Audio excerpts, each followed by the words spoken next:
we have come back to this thing about. I said it earlier today, and I looked at Saul, and I said, "What's the number one thing?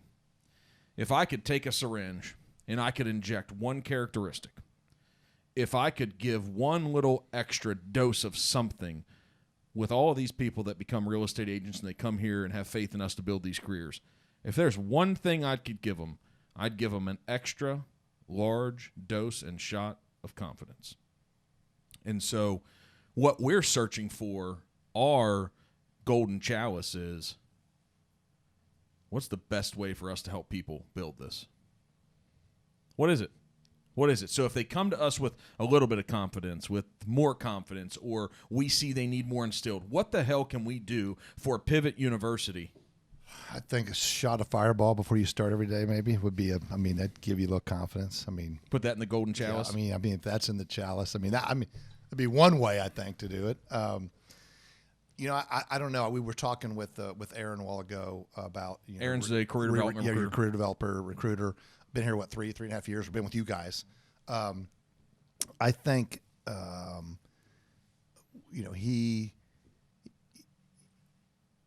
I believe that this is the closest this industry, this career path is the closest thing to being an entrepreneur, and we talked about it without having to put your money on the line, without having to put your savings on the line, without having to risk it all. I've risked it all. You've risked it all. A lot of people have done it.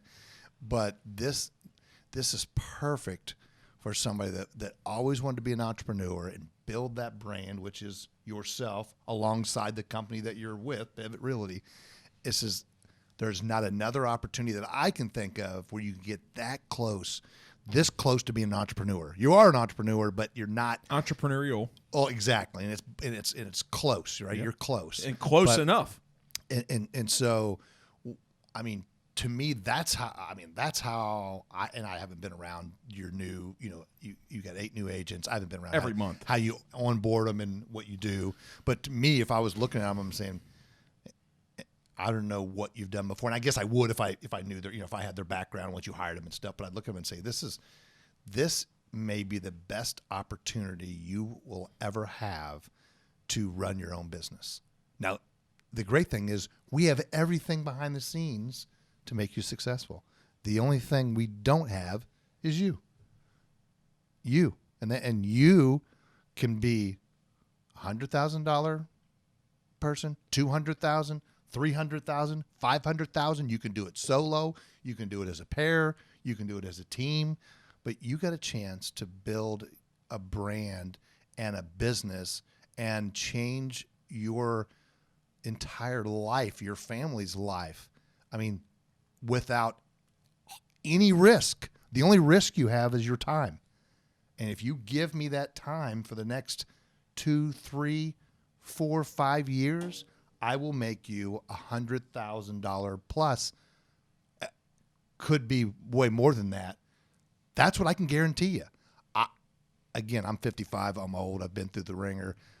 I find it hard to believe that people won't take that risk. I find it hard to believe. That's why you will find enough people eventually. You keep beating the drum. You will find enough people because that resonates. It does. Yeah. So, Saul, you want to take this? I don't think the problem is finding enough people that want to change their life. I don't think that's the problem, because we are going to build this to thousands of agents strong and representing tens of thousands of clients every year. But I want to do it at a much higher average transaction per agent per unit, because I know that changes people's lives. And so this confidence piece it's a lack of belief in themselves at some level to just go out and crush it regardless of what people think. Yeah, it starts there, right? So like this business has it has a way of stripping people down, right? It has a way of knocking them down, because it is different and more complicated than a lot of the other things that people have done in their past. So when that happens, it rattles your confidence that you did have when you walked into it, right? So one of the keys is like just for people not to forget that like you weren't born yesterday. Like, even though you just got your real estate license 3 months ago, you didn't just start developing life experiences, right? Like you can't forget the things that allowed you to get to where you were. Just because you haven't walked down the exact path doesn't mean that you don't know how to walk, right? And if people can just believe in themselves long enough, they'll get the experience that they're looking for, and then they'll have not fake confidence. They'll have real confidence because it'll be based on experience. It'll be based on results. It'll be based on helping other people.